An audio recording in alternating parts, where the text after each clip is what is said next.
The morning mist clung to the sprawling grounds of Sunny Vale Hall like a shroud of secrets waiting to be unveiled. In the pre-dawn darkness of 1858, the grand plantation house stood silent against the Louisiana sky, its white columns gleaming pale in the fading moonlight. Inside these walls, where the scent of magnolia blossoms mixed with the harsh reality of human bondage, a discovery was about to change everything. Sarah's bare feet moved silently across the polished wooden floors as she carried the silver tray toward the master bedroom. At 19, she had learned to navigate these halls like a ghost, her presence barely acknowledged by those who owned her very existence. The delicate china rattled softly as she climbed the grand staircase, her heart already heavy with the weight of another day in chains. Each step echoed the rhythm of a life lived in service to others, where her own dreams and desires were luxuries she could never afford. The Fitzgerald plantation was known throughout Donaldsonville for its wealth and influence. Josiah Fitzgerald commanded respect from every corner of Louisiana society, his word carrying the weight of law among the plantation elite. The vast estate stretched for miles along the Mississippi River, its fertile fields worked by hundreds of enslaved souls who toiled from sunrise to sunset to maintain the family's opulent lifestyle. But Sarah knew a different side of this world, the side that existed in the shadows, where human beings were bought and sold like cattle, where dreams died before they could take root, where the crack of the overseer's whip served as a constant reminder of their place in this cruel hierarchy. Sarah had been born on this plantation, the daughter of a woman whose name she barely remembered and a father she had never known. Her earliest memories were of the quarters, the small wooden cabins that housed the enslaved families, where children learned early that their lives belonged to others. She had watched friends disappear when they were sold, had seen families torn apart when debts needed to be paid, had witnessed the gradual erosion of hope that came with each passing year of bondage. Yet despite the crushing weight of her circumstances, Sarah had managed to preserve something precious within herself, a spark of intelligence and curiosity that no amount of oppression could extinguish. She had learned to observe, to listen, to understand the complex dynamics of the plantation hierarchy. These skills had kept her alive and relatively safe, but they had also made her acutely aware of the injustices that surrounded her daily life. As she approached the ornate door of the mistress's chambers, Sarah paused. Something felt different this morning. The usual sounds of the household stirring to life were absent, replaced by an eerie stillness that made her skin crawl. Even the birds seemed subdued, their morning songs muted by an atmosphere of impending change. She knocked gently as she had been taught, waiting for permission to enter. Silence. The absence of response was unusual. Eliza Fitzgerald was typically an early riser, already awake and demanding attention by the time Sarah arrived with her morning tea. The mistress was known for her rigid schedules and exacting standards, qualities that made her both feared and respected among the household staff. Her silence this morning felt ominous, like the calm before a devastating storm. Sarah knocked again, her knuckles barely making a sound against the heavy oak. Still nothing. Protocol dictated that she wait, but something deep in her gut told her that waiting might be a luxury she couldn't afford. The plantation operated on strict rules and hierarchies, but sometimes survival required breaking those rules. With trembling fingers, she turned the brass handle and pushed the door open just enough to peer inside. The sight that greeted her would be burned into her memory forever. Eliza Fitzgerald lay motionless on her four-poster bed, her usually pristine appearance disheveled and wrong. Her breathing was shallow and labored, suggesting illness or distress that went far beyond simple fatigue. But it wasn't the mistress's condition that made Sarah's blood run cold. It was the papers scattered across the floor, documents that bore official seals and signatures. Even from the doorway, Sarah could make out enough words to understand their terrible significance.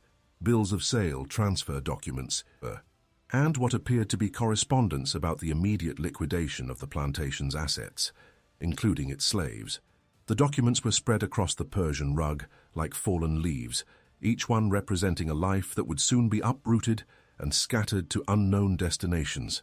Sarah's hands shook as she set the tray down on a nearby table, her mind racing to process what she was seeing.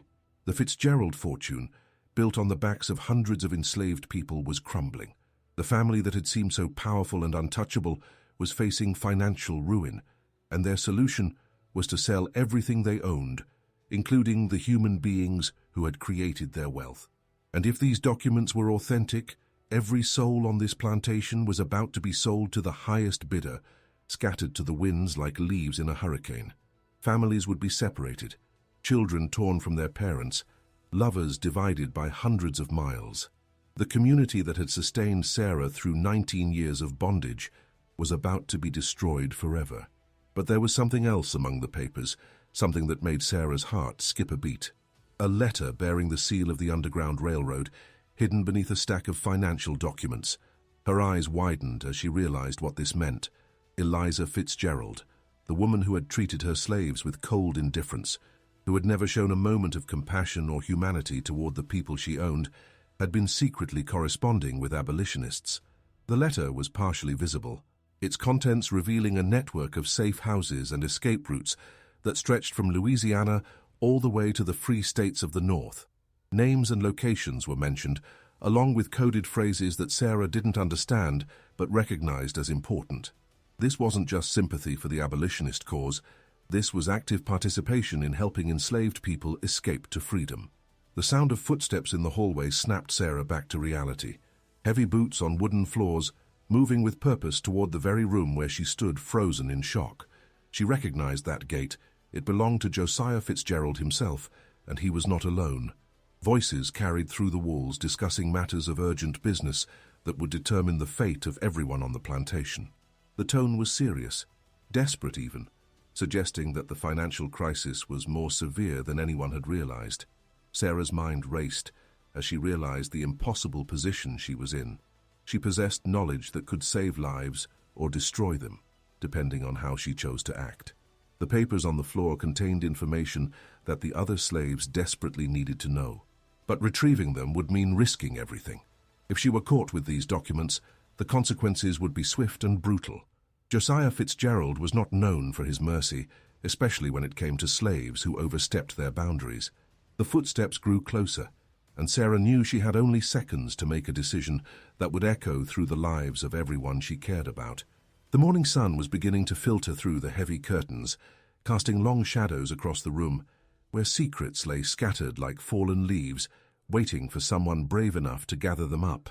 The light seemed to illuminate the documents, making them appear even more significant and dangerous than before. As the door handle began to turn from the outside, Sarah made her choice. She couldn't save everyone, but she could try to save some. With movements born of desperation and courage she didn't know she possessed, she began to act. Sarah's heart pounded against her ribs as she dropped to her knees, her fingers working frantically to gather the scattered documents. The footsteps had paused just outside the door, and she could hear Josiah's voice speaking in hushed, urgent tones to someone she couldn't identify. Every second felt like an eternity as she stuffed the papers beneath her apron, the rustling seeming impossibly loud in the morning stillness. The fabric of her simple dress provided little concealment, but it was her only option. The documents felt heavy against her body, weighted with the hopes and fears of everyone she had ever known. Each paper represented lives that hung in the balance, families that could be saved or destroyed depending on her next actions. The responsibility was overwhelming, but Sarah forced herself to focus on the immediate task of survival. The door swung open just as Sarah rose to her feet, her face a carefully composed mask of servitude despite the terror coursing through her veins. Josiah Fitzgerald stood in the doorway, his imposing frame filling the space as his cold grey eyes swept the room. Behind him, a man in a dark suit clutched a leather satchel, his nervous energy palpable even from across the room. The stranger's face was pale and drawn, suggesting that whatever business had brought him to Sunny Vale Hall was of the most serious nature. Josiah was a man who commanded attention wherever he went. Tall and broad-shouldered, with silver hair that spoke of his 53 years, he carried himself with the confidence of someone who had never been denied anything he wanted. His wealth had insulated him from the struggles that plagued lesser men, but Sarah could see stress lines around his eyes that hadn't been there a year ago.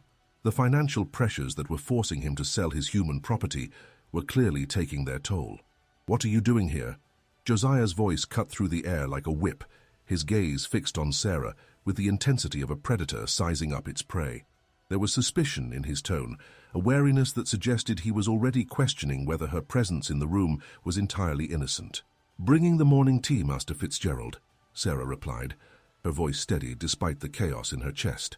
She gestured toward the silver tray, grateful that her hands weren't visibly shaking. The routine nature of her explanation seemed to satisfy him momentarily, but she could see his mind working, analyzing every detail of the scene before him. "Mistress Eliza hasn't stirred yet," she added, hoping to redirect his attention away from any suspicions he might have about her activities in the room. Josiah's eyes narrowed as he stepped into the room, his boots clicking against the hardwood floor with military precision. The man behind him remained in the doorway, clearly uncomfortable with the situation unfolding before him. Sarah could see sweat beading on his forehead despite the cool morning air, and his grip on the leather satchel was so tight that his knuckles had turned white. The stranger was obviously a man of business, probably a banker or lawyer, who had come to discuss the plantation's financial difficulties. His expensive clothing and nervous demeanor suggested that he was accustomed to dealing with wealthy clients, but the current circumstances were clearly outside his comfort zone. The presence of slaves during such sensitive discussions was probably not something he encountered in his usual practice. "Leave us," Josiah commanded, his attention already shifting to his wife's still form on the bed. "And speak of this to no one. Do you understand me, girl?" The threat in his voice was unmistakable. Sarah had heard that tone before, usually directed at slaves who had displeased him in some way. It was a warning that carried the promise of severe consequences for anyone who failed to heed it. The plantation's punishment system was well known among the enslaved population, and Sarah had no desire to experience it firsthand. "Yes, master," Sarah whispered, backing toward the door with her head bowed in the submissive posture that was expected of her. But as she moved, her eyes caught something that made her blood freeze. A single document had escaped her hasty collection, lying partially hidden beneath the edge of the ornate rug. The letterhead was clearly visible. "Underground Railroad, Safe Passage Arrangements." The sight of those words sent a jolt of panic through Sarah's entire body. If Josiah discovered that document, he would immediately know that someone had been in the room before his arrival. The investigation that would follow would be thorough and brutal, and it wouldn't take long for suspicion to fall on her. She had to get that paper. But doing so would require taking an enormous risk. She had to get that paper. As Josiah moved toward the bed, his back turned to the room, Sarah made a desperate gamble. She stumbled slightly, as if catching her balance, and in that moment managed to kick the document further under the rug. The movement was small, barely noticeable, but it bought her precious time. The paper was now completely hidden from view, though she knew it was still there, waiting to be discovered by anyone who looked carefully enough. "Clumsy as always," Josiah muttered without looking back, his attention focused on checking his wife's condition. His dismissive comment stung, but Sarah was grateful for his lack of attention to her movements. The man in the suit stepped forward, his voice barely above a whisper, clearly eager to discuss the urgent business that had brought him to the plantation so early in the morning. "Mr. Fitzgerald, we need to discuss the timeline," the stranger said, his voice trembling with anxiety. "The buyers will be here within the week, and if we can't produce the documentation for the slave sales, the entire arrangement could fall through. Your creditors are becoming increasingly impatient, and they've made it clear that they won't accept any further delays." "Not here," Josiah cut him off sharply, glancing toward where Sarah still lingered near the door. His paranoia about discussing sensitive matters in front of slaves was well-founded, though he had no idea just how much Sarah had already learned. "We'll continue this conversation in my study, where we can speak freely without unwanted ears." Sarah seized the moment, curtsying quickly before slipping out into the hallway. The formal gesture of respect was automatic, drilled into her through years of conditioning, but her mind was already racing ahead to the challenges that lay before her. But instead of heading toward the kitchen as expected, she pressed herself against the wall just outside the door, straining to hear the conversation that would determine her fate and the fate of everyone she loved. The hallway was dimly lit, with portraits of Fitzgerald ancestors staring down from gilded frames. These were the faces of the people who had built their fortune on human suffering, generation after generation of wealth accumulated through the labor of enslaved people. Sarah had walked past these portraits countless times, but now they seemed to watch her with accusatory eyes, as if they knew she was about to betray everything their legacy represented. "The situation is more dire than we discussed in our previous correspondence." The stranger's voice carried through the partially open door, his professional composure cracking under the weight of the crisis. "Your creditors are demanding immediate payment, and the only assets of sufficient value to satisfy them are the slaves. We're looking at a complete liquidation. Every man, woman, and child will need to be sold within the month to prevent total bankruptcy. Sarah's knees nearly buckled as the full weight of the situation crashed over her. A month. They had a month before families would be torn apart, before children would be ripped from their mother's arms, before the only community she had ever known would be scattered across the South like seeds in a storm. The timeline was even more urgent than she had feared, leaving little time for any escape plans to be organized and executed. The conversation continued, revealing details that made Sarah's situation even more desperate. The buyers who were coming weren't interested in keeping families together or maintaining the community that had developed at Sunny Vale Hall. They were looking for individual workers who could be distributed among various plantations throughout the Deep South. The human connections that had sustained the enslaved community for generations meant nothing to these businessmen who saw only profit margins and labor efficiency. But there was hope hidden in those papers pressed against her body, evidence of a network that could spirit people to freedom, if only she could figure out how to use it. The Underground Railroad correspondence she had discovered represented a lifeline that could save at least some of the people she cared about. The challenge would be decoding the information and making contact with the network before time ran out. The sound of movement from within the room sent Sarah hurrying down the hallway, her mind already formulating a desperate plan. She needed to find someone she could trust, someone who could help her make sense of what she had discovered. The documents contained information that was useless without someone who could read and interpret their contents, and she knew exactly who that person was. Marcus worked in the stables, a man whose quiet intelligence had always set him apart from the other field hands.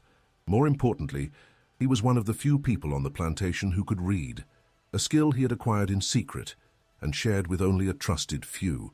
His ability to read had been discovered by accident when Sarah had seen him studying a discarded newspaper, but she had kept his secret, understanding the danger that such knowledge represented for an enslaved person. If anyone could help her decode the documents and figure out how to use them, it was Marcus. His wisdom and experience made him a natural leader among the enslaved community, and his discretion could be trusted absolutely. But approaching him would require careful planning, as any unusual behavior could attract unwanted attention from the overseers who monitored the plantation's daily activities.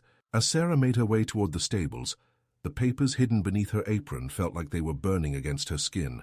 She carried with her not just information, but the hopes and dreams of every soul trapped within the boundaries of Sunny Vale Hall. The morning sun was climbing higher now, painting the sky in shades of gold and pink, but Sarah barely noticed the beauty around her. Her world had narrowed to the immediate challenge of survival and the desperate hope of freedom. She was carrying the future in her hands, and time was running out faster than she had ever imagined possible. The stables smelled of hay and leather, a comforting contrast to the tension that had filled the main house. Sarah found Marcus exactly where she expected, carefully tending to Master Fitzgerald's prized stallion, his movements precise and gentle despite the strength in his weathered hands. At 35, Marcus carried himself with a dignity that no amount of bondage could break, his dark eyes holding a wisdom that came from years of careful observation and quiet resistance. Marcus had arrived at Sunny Vale Hall 15 years earlier, sold from a plantation in Virginia after his previous master's death. Unlike many of the field hands who had been born into slavery and knew no other life, Marcus carried memories of a different existence.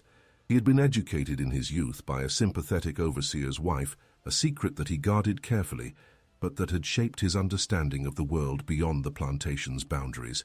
The stable was Marcus's domain, a place where he could work with relative independence and where conversations could be held without the constant surveillance that characterized other areas of the plantation. The horses responded to his gentle touch and quiet voice, and even Master Fitzgerald acknowledged his skill, though he would never admit to respecting a slave's abilities. "Marcus," Sarah whispered, glancing around to ensure they were alone. The morning routine of the plantation was well underway, but the stable was temporarily empty except for the two of them and the horses. "I need your help.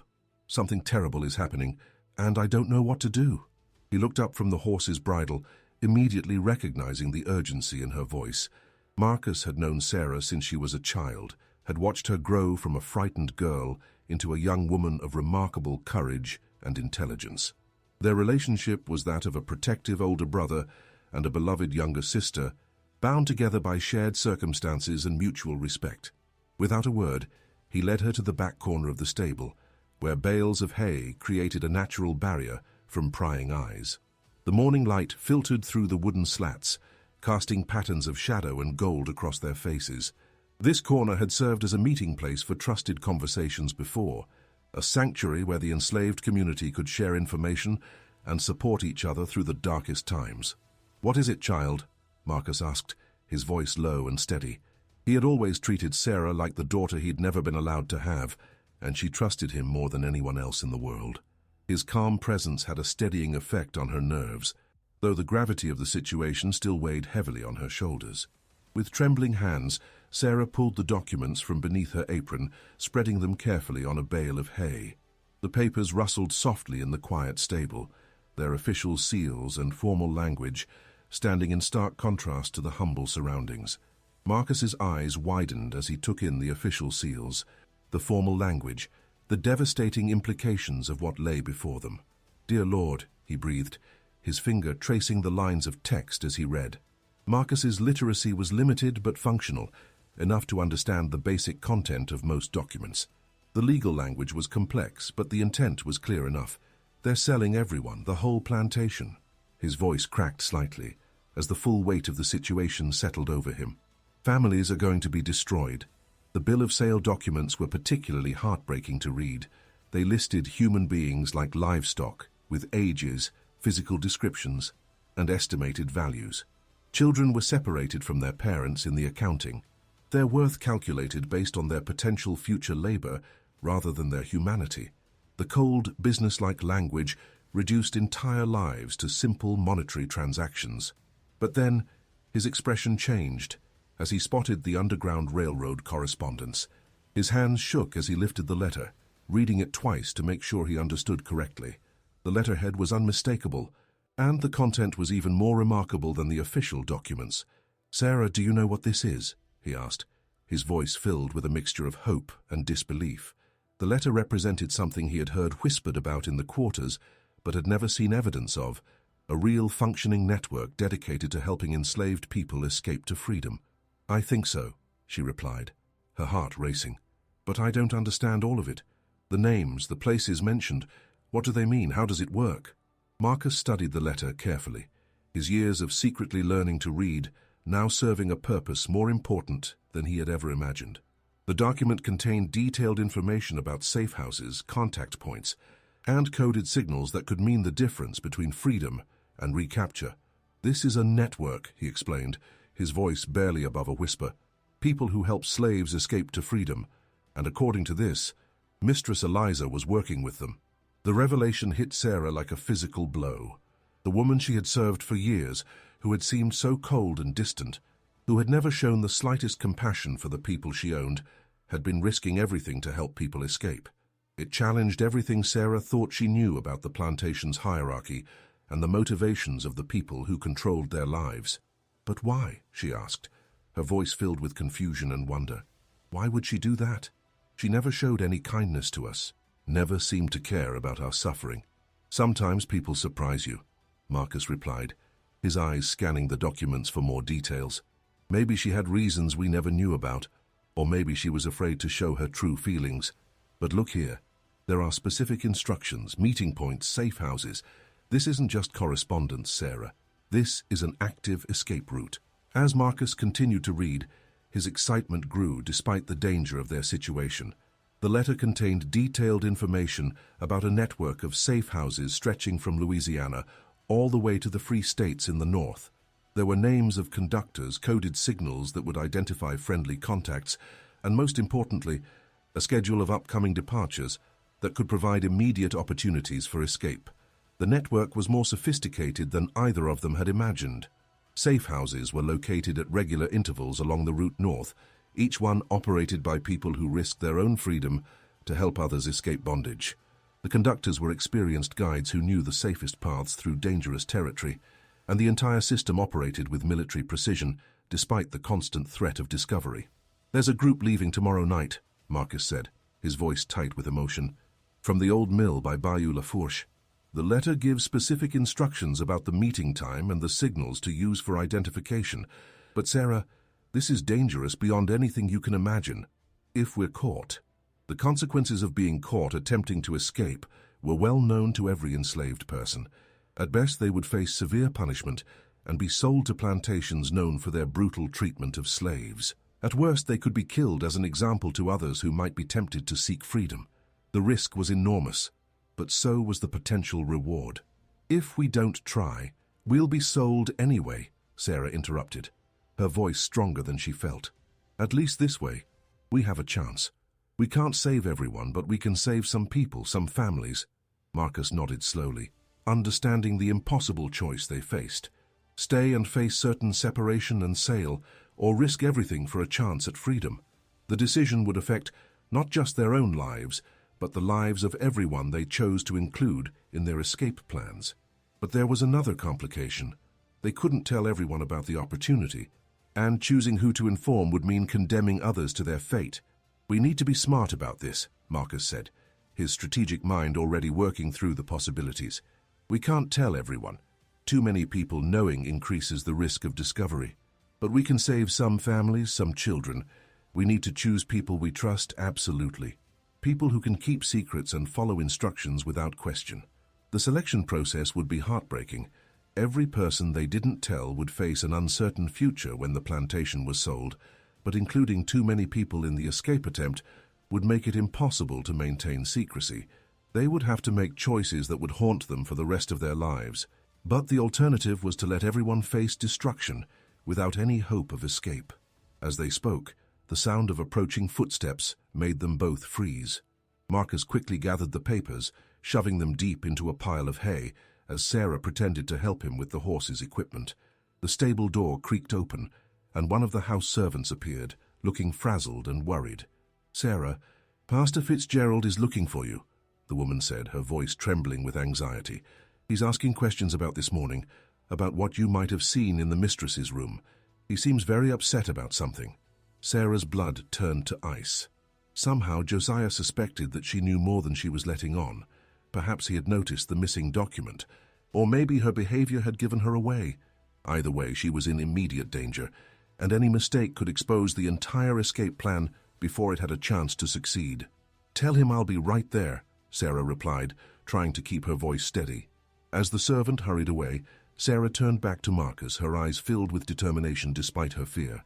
The next few hours would determine whether their desperate plan had any chance of success. "Tomorrow night," she whispered, her voice barely audible even in the quiet stable. "Whatever happens to me, you have to make sure others know about tomorrow night. Don't let my capture stop the escape." Marcus gripped her hand tightly, his eyes reflecting the same resolve that burned in her heart. "We'll get through this," he promised. "All of us. But you be careful in there. Josiah Fitzgerald is not a forgiving man, and if he suspects you of anything." But as Sarah walked back toward the house, her legs feeling like lead, she couldn't shake the feeling that her time was running out faster than she had anticipated.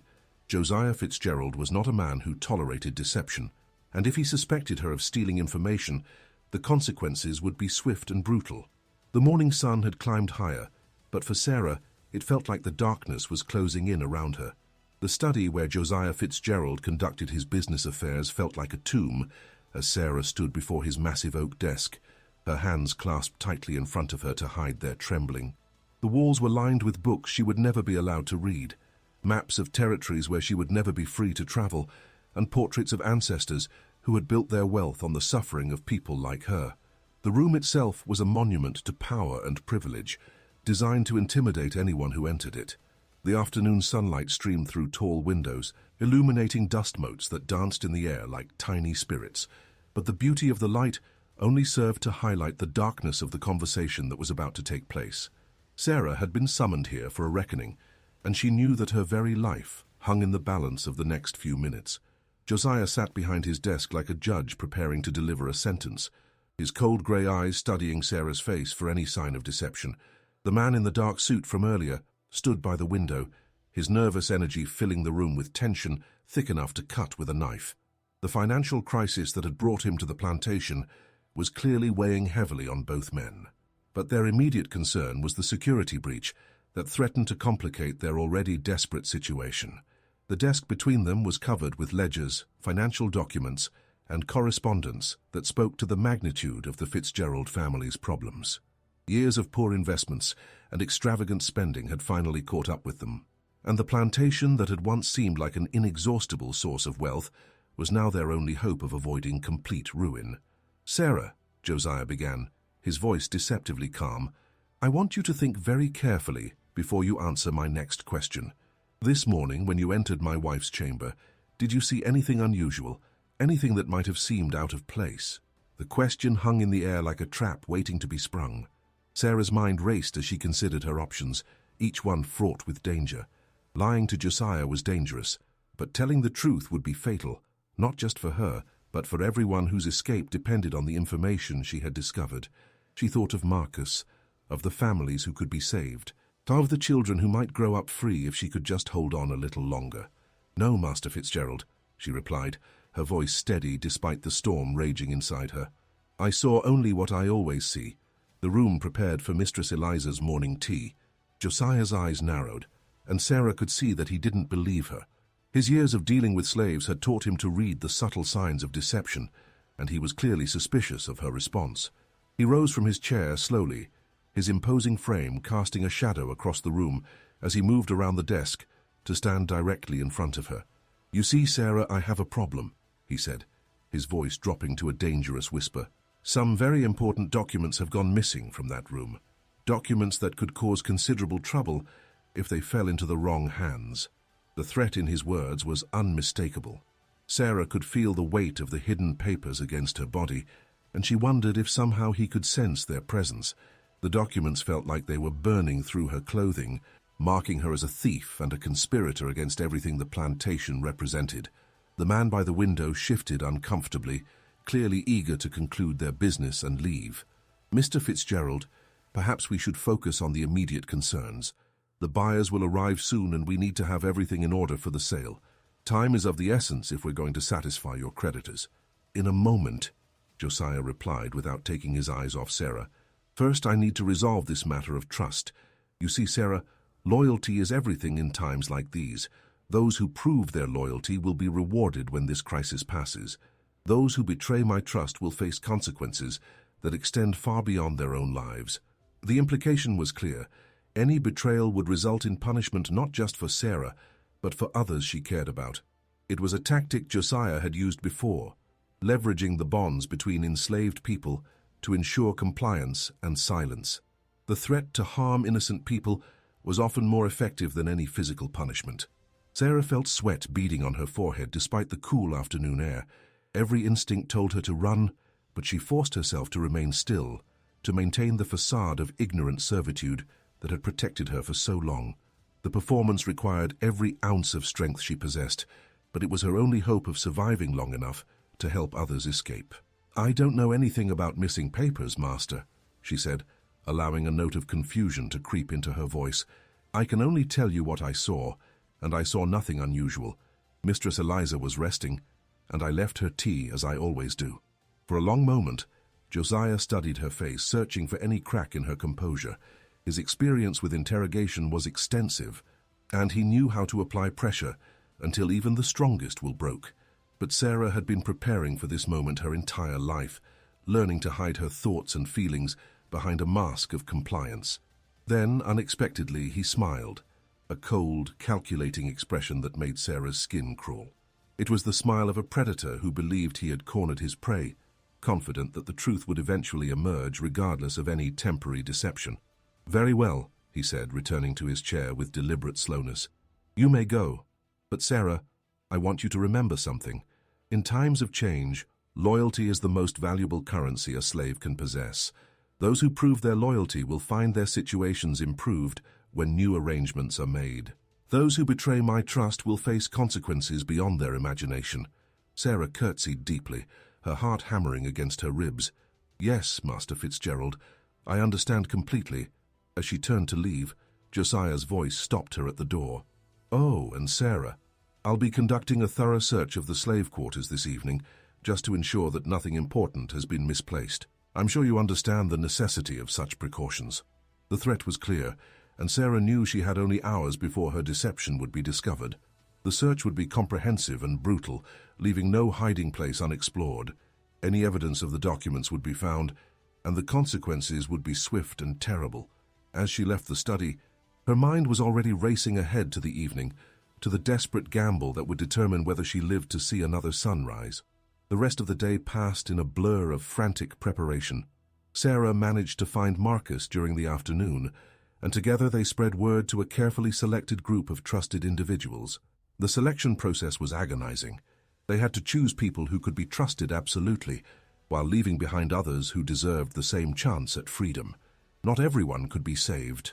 The risk was too great, but they identified 12 people, including 3 families with young children, who could make the journey to the meeting point by Bayou La Fourche. Each person selected represented a careful calculation of trust, capability, and need.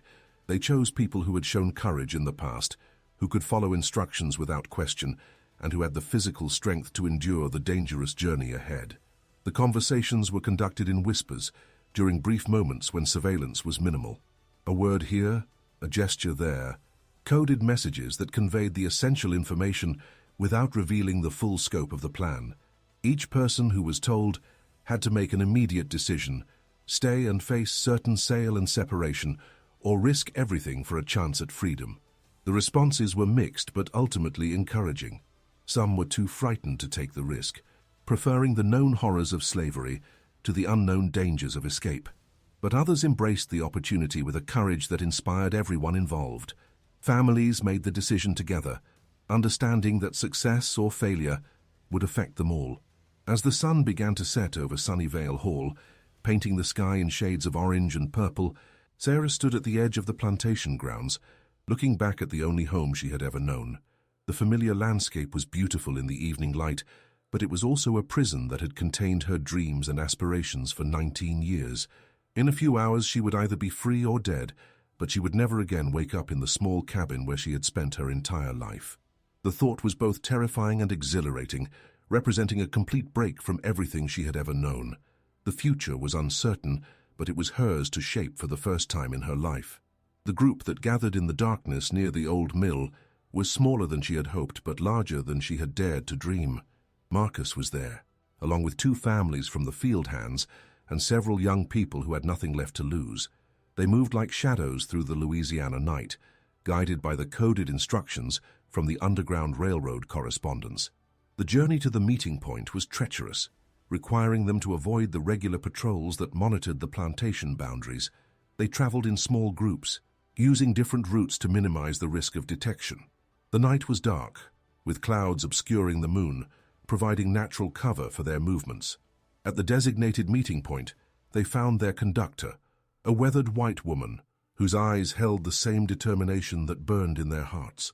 She was older than Sarah had expected, probably in her 50s, with calloused hands that spoke of hard work and a quiet confidence that immediately inspired trust. She spoke in whispers, explaining the route north, the safe houses where they would find shelter and food, the signals that would identify friendly contacts along the way. The journey would take weeks, possibly months, depending on the dangers they encountered. They would travel mostly at night, hiding during the day, always alert for the slave catchers who hunted escaped slaves for the bounties on their heads. The woman, who identified herself only as Friend Mary, had been conducting escapes for over a decade. Her knowledge of the route was encyclopedic, and her commitment to the cause was absolute. She had risked her own freedom countless times to help others escape bondage, and her presence gave the group confidence that their desperate gamble might actually succeed. As they prepared to leave, Sarah took one last look back toward the plantation. Somewhere in that grand house, Josiah Fitzgerald was probably discovering her empty cabin, realizing that his most valuable documents were gone forever. The search of the quarters would reveal nothing, but it would confirm his suspicions that someone had stolen the information he needed to protect. But by then, it would be too late to stop them. The journey north would be perilous, filled with dangers she couldn't yet imagine. Slave catchers, hostile terrain, weather, hunger, and the constant fear of recapture would test their resolve every step of the way. Some might not survive the journey, and others might be forced to turn back. But for the first time in her life, Sarah was walking towards something instead of away from it. She was walking toward freedom. The small group disappeared into the Louisiana night, following the North Star toward an uncertain but hopeful future. Behind them, they left the only world they had ever known, but ahead lay the promise of a life lived on their own terms. The journey would be long and dangerous, but it was a journey toward dignity, toward family unity, toward the fundamental human right to control their own destinies. As the small group disappeared into the Louisiana night, following the North Star toward an uncertain but hopeful future, the morning mist began to rise from Bayou Lafourche, carrying with it the dreams of those brave enough to risk everything for the chance to be truly free. The story of Sunny Vale Hall would continue, with new slaves brought in to replace those who had escaped, with the same cycles of oppression and resistance that had defined the plantation for generations. But Sarah's chapter in that dark history had finally come to an end, replaced by a new story written in her own hand and lived on her own terms. Ahead lay challenges that would test every ounce of courage and determination she possessed, but also the promise of a future where her children would never know the weight of chains, where her love could be freely given and received, where her dreams could take root and flourish in the soil of freedom. The journey to the north would take months, through swamps and forests, across rivers and mountains, always moving toward the promise of liberty that beckoned from beyond the horizon. Some would fall along the way, victims of the harsh realities of escape, but others would reach safety and build new lives in the free states.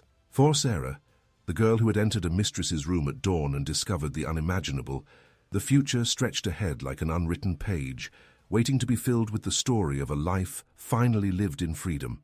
If you made it this far, thank you so much for following another one of our daily stories. Please leave a comment telling us which city you're watching from. We love knowing where our viewers around the world are located. If this story touched your heart, don't forget to leave your like and subscribe to the channel so you don't miss any of our narratives. Every day we bring you a new story to move and inspire you. Until the next video.